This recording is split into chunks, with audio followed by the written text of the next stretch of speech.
जिस दिन बहन जी ने महिला मोर्चा, छात्र संघ, यूथ विंग, बुद्धिजीवी प्रकोष्ठ बना दिया ना, आप उसके साल भर बाद कोई भी चुनाव हो, अगर कोई भी बहन जी को देश की प्रधानमंत्री बनने से रोक ले, मैं ये हवाई बात नहीं कर रहा हूं। मैं मध्य प्रदेश गया हूं, राजस्थान गया हूं, चंडीगढ़ गया हूं, पंजाब गया हूं और उत्तर प्रदेश में काम कर रहा हूं, दिल्ली में मैं गया हूं। ये लोगों की मांग है कि जितने ज्यादा सिपाही होंगे उतने ज्यादा हम लोग ताकतवर होंगे। तो जो भी हाईकमान के लोग हैं, चाहे वो आकाश भाई हैं या आनंद भाई साहब हैं या आदरणीय बहन जी हैं, हम ये बातें जो सोशल मीडिया पे आपके सामने रख रहे हैं, यही बातें हम उनके सामने रखेंगे। अगर इन बातों पे अमल होता है तो हम समझेंगे कि हमारी समीक्षा बैठक और जो चुनाव में गलतियां हुई हैं वो हमने भूल स्वीकारी हैं और समाज को एक नया प्लान, एक नया प्लेटफॉर्म देने का तैयारी करी है। अगर नहीं होता है तो कोई बात नहीं, समाज अपना निर्णय ले लेता है। उन्होंने बाबा साहब के समय में भी लिया, काशीराम साहब के समय में लिया और आगे भी ले लेगा। ये पैगाम है भारत के हर कंटेंट क्रिएटर के नाम। जय भीम बड़ा सीधा हंसी, जय भीम। जय Bhim app available on the play store and Apple app store now.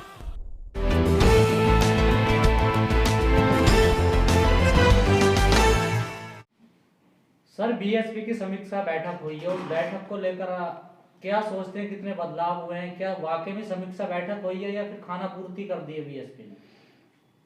देखिए, मैंने बार बार कहा है कि आदरणीय बहन कुमारी मायावती जी को जो लोग गाइड्स करते हैं या सलाह देते हैं वो किस लेवल पे देते हैं ये हमें नहीं पता। समीक्षा बैठक जो उन्होंने करी है और जो बदलाव देखे हैं वो हमें कोई ख़ास बदलाव नज़र नहीं आ रहे हैं। हम लोगों की मांग है कि विंग खोली जाएं। वही मुनकाद अली जी, वही पश्चिमी प्रभारी जी आपने यूपी से सटे हुए राज्य में लगा दिया, जो बिहार में मुनकाद अली जी पहले भी कई मंडलों के प्रभारी थे, अध्यक्ष थे, अब उनको आपने प्रभारी लगा दिया यूपी का 3 हिस्सों में बांट करके कि भाई ये देखेंगे। तो बदलाव कहाँ हुए? आप इनको सिर्फ यहीं यूपी के आसपास क्यों घुमाते हो? आप इनको मणिपुर, गुजरात, गोवा, मध्य प्रदेश इनमें भेजिए। मध्य प्रदेश नहीं ना, और उधर भेजिए, तमिलनाडु भेजिए, कर्नाटक भेजिए। ये तो कब जब से पार्टी बनी है ये लोग यहीं घूम रहे हैं। कहाँ जा रहे हैं ये? और जिन लोगों ने निस्वार्थ बहुजन समाज पार्टी के लिए प्रचार किया, काम किया, वो लोग समीक्षा बैठक में नजर नहीं आए। और खास करके यूथ, हम लोग तो समर्थन में काम कर रहे थे, युवा सेतु तो बहन जी समर्थन में था, आज भी है। लेकिन जो लोग विलय कर गए, जिन्होंने अपने संगठन का विलय करा, उनका क्या है कि कम से कम 100-125 मेरे पे मैसेज आए हैं युवाओं के, जो अपने छोटे छोटे संगठन चला रहे थे कि भाई साहब क्या होगा जब तक आप विंग नहीं खोलोगे, परिवार को बड़ा नहीं करोगे, समीक्षा बैठक का रिजल्ट नजर नहीं आएगा। कहा जा रहा था बड़ा बदलाव होगा जब बैठक होगी चुनाव हारने के बाद। अगर आप कोई बच्चा खेल रहा है, उसको कोई खिलौना पसंद नहीं है, आप उसे पेंट करके वही खिलौना दे दोगे तो वो तो 2 घंटे में समझ जाएगा कि यही खिलौना है। तो समाज के सामने आप बार बार उन्हीं लोगों को लाओगे तो समाज कहाँ एक्सेप्ट करेगा? आप बताओ ना कि शमसुद्दीन रायन, मुनकाद अली या जो और लोग लगाए गए हैं, ये कितनी घटनाओं पे कितने लोगों का आंसू पूछने जाते हैं? एक भी नहीं जाता इनमें। और देख लेना, अगर यही चलता रहा तो हो सकता है जो लोग बहन जी को गुमराह कर रहे हैं कि इससे और कम हो जाए वोट परसेंटेज। अभी जो गुड्डू जमाली को जो प्रत्याशी बनाया गया है लोकसभा का, अगर बदलाव नहीं किए गए तो उपचुनाव बहुत भारी पड़ने वाला है। मध्य प्रदेश का चुनाव सर पे है, 2024 में हरियाणा का आ जाएगा, राजस्थान का चुनाव सर पे है, और लोगों के बदलाव किस लेवल पे कर रहे हो आप? जब तुम बात यूथ की करते हो, महिलाओं की करते हो, उनको भागीदारी क्यों नहीं दी जा रही? एक ऐसी पार्टी बहुजन समाज पार्टी है जिसकी रैलियों में सब समाज के लोग आते हैं और भारी संख्या में महिला आती हैं। हम बहन जी को सलाम करते हैं, लेकिन फिर भी हमें महिला विंग खोलनी चाहिए। हमें वाल्मीकि समाज के लिए एक बड़ा नेतृत्व देना चाहिए। मेरी मांग है कि बीएसपी यूथ बनाया जाए, उस यूथ की जिम्मेदारी वाल्मीकि समाज के किसी नौजवान साथी को दी जाए। छात्र संघ बनाया जाए, छात्र संघ की जिम्मेदारी किसी धोबी समाज के व्यक्ति को दी जाए।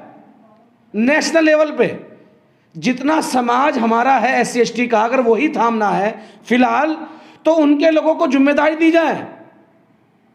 उसके बाद अगर हम OBC समाज की बात करें तो BSP यादव महासंघ बनाई जाए, उनमें किसी यादव को प्रदेश जिले कोऑर्डिनेटर ऐसे बनाए जाएं जिससे कि समाज में शाखा सी बन जाए और वो लोग काम करें। आप अन्य पार्टी से सीख ले सकते हैं, उनके पास 12-12, 14-14, 15 शाखाएं बनी हुई हैं। अभी आप देखिए, एक बलिया से हैं जो बसपा के प्रभारी रहे कई स्टेटों के, उनको अखिलेश ने जो है अम्बेडकर युवा वाहिनी बनाकर दे दी। तो क्या हम नहीं कर सकते? हमें क्या कमी है? हम तीसरे नंबर की पार्टी नहीं है हमारी? हमारे पास नेशनल लीडर नहीं है बहन जी, सब है हमारे पास। बस पता नहीं क्या विडंबना है कि हम विंग नहीं बना पा रहे हैं। बहन जी बना नहीं पा रही है, कोई बहन जी को बनाने नहीं दे रहा। अब वही तो हम समझना चाह रहे हैं कि जो बहन जी के सिपे सलाहकार हैं वो कैसे हैं। हमने हाई कमान से बात करने का प्रयास किया है, अगर हमारी जल्दी मुलाकात होगी तो हम ये बात रखेंगे कि नहीं जुड़ेगा लोग आपके साथ। अरे जिनको छात्र संघ की राजनीति करनी है वो या तो ABP में कर रहे हैं, या NSUI में कर रहे हैं, या समाजवादी छात्र संघ में कर रहे हैं। जब हम उन्हें नहीं देंगे तो छात्र कहाँ जुड़ेगा हमसे? उनकी कॉलेज की समस्या हैं, उन्हें कौन सॉल्व करेगा? बसपा का जिलाध्यक्ष, कोऑर्डिनेटर? भाई छात्र में तो छात्र नेता ही जाएगा ना। यूथ की समस्याएं उन्हें कौन सुनेगा? सहीचंद मिश्रा सुनेंगे जो मिलने तक भी नहीं बात करते। अभी मैंने एक पत्रकार जी का इंटरव्यू देखा था, जब इन्होंने गाजियाबाद में सम्मेलन किया, वो उनके घर खाना खाने नहीं गए, वो अपने आप को अपर कास्ट का ब्राह्मण मानते हैं। तो मेरा हाथ जोड़ के निवेदन है बहन जी से कि बहन जी आपको विंग खोलनी पड़ेगी। ये तो अंधा भी जानता है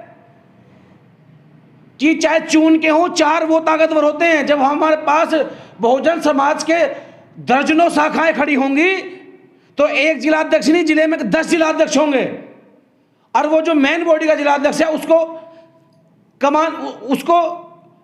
बताएंगे, जो राष्ट्रीय लेवल का वो उसको बताएंगे।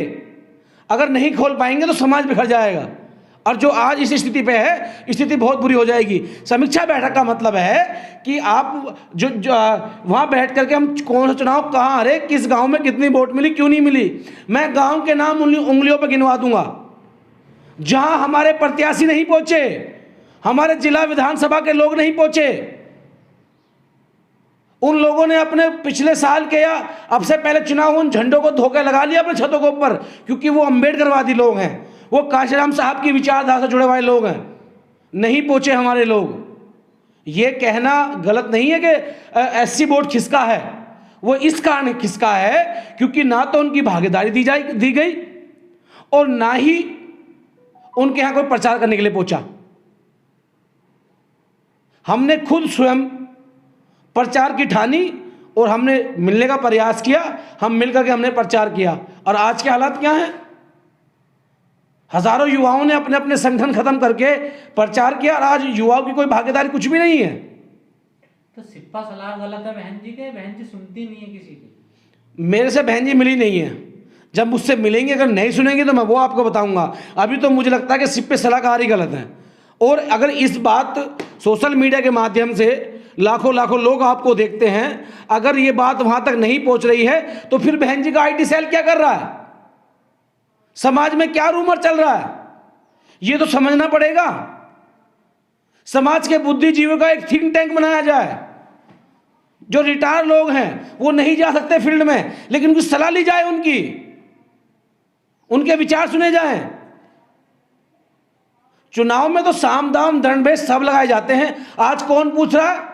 उत्तर प्रदेश में योगी आदित्यनाथ की सरकार बन गई है, किसी ने पूछा कि कितने प्रत्याशी जबरदस्ती हराए गए? चाहे वो समाजवादी के थे, चाहे वो बसपा के थे, ताजपोशी तो हो गई ना। तो फिर आप में क्या डर है?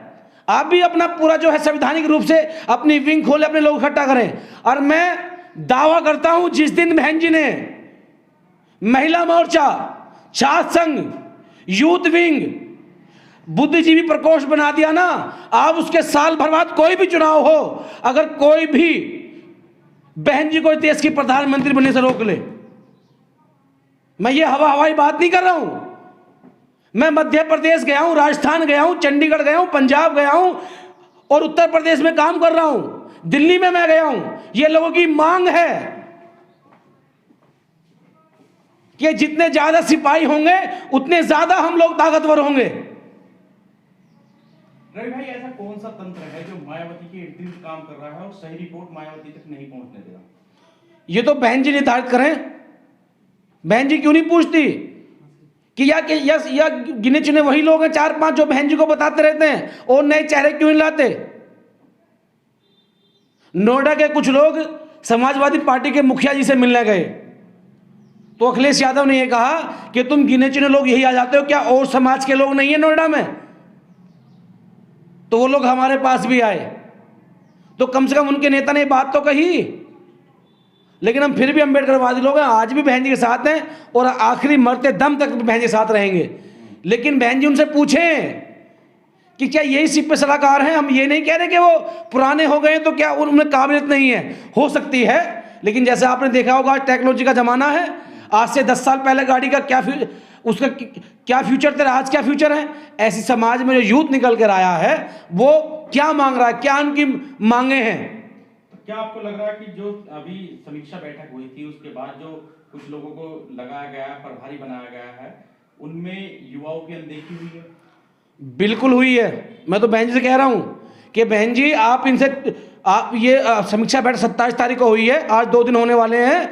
आप इनसे बैठ करके 1 महीने बाद रिपोर्ट पूछ लेना कि तुम कितने अम्बेडकरवादी संगठनों को धोरे गए, कितने तुम उन समाज के लोगों को धोरे गए, कितनी तुमने बैठकें करी। सब जीरो। ये आते हैं, पद लिया, अपने घर बैठ जाते हैं। समाज पिट रहा है, पिटने दो। समाज की दुर्गति हो रही है, होने दो। बस इन्हें अपने एसी गाड़ी और एसी के बंगलों से फुर्सत नहीं मिलती। अगर बहन जी ने अभी भी ठोस निर्णय नहीं लिया तो 2024 का जो है चुनाव वो बहुत ही गंभीर होने वाला है। और मेरी अपील है बहन जी से कि बहन जी हमें नहीं चाहिए जिम्मेदारी, हम तो समर्पित हैं आपके लिए। युवा शक्ति दल समर्पित है, हम तो खुद यूथ को जोड़ने की बात कर रहे हैं। लेकिन आप विंग खोलें, महिला विंग खोलें, छात्र विंग खोलें, यूथ विंग बनाएं, एक ऐसी विंग बनाएं जिससे कि समाज को ताकत मिले। रवि गौतम, एक लास्ट क्वेश्चन, क्या आकाश आनंद से आप इन विंगों को लेकर बातचीत करने वाले हैं? ऐसी जानकारी हमारे पास आई है और इन सब चीजों को देखिए, अभी हम लोगों ने प्रयास किया है और हो सकता है कि हमारी मुलाकात जल्दी होगी। तो जो भी हाईकमान के लोग हैं, चाहे वो आकाश भाई हैं या आनंद भाई साहब हैं या आदरणीय बहन जी हैं, हम ये बातें जो सोशल मीडिया पे आपके सामने रख रहे हैं, यही बातें हम उनके सामने रखेंगे। अगर इन बातों पे अमल होता है तो हम समझेंगे कि हमारी समीक्षा बैठक और जो चुनाव में गलतियां हुई हैं वो हमने भूल स्वीकारी हैं और समाज को एक नया प्लान, एक नया प्लेटफॉर्म देने का तैयारी करी है। अगर नहीं होता है तो कोई बात नहीं, समाज अपना निर्णय ले लेता है। उन्होंने बाबा साहब के समय में भी लिया, काशीराम साहब के समय में लिया और आगे भी ले लेगा। जय भीम, नो बुद्धाय। इस वीडियो में कही गई सभी बातें वक्ता की अपनी राय है, जिसकी पुष्टि हम या हमारा चैनल नेशन टाइम नहीं करता।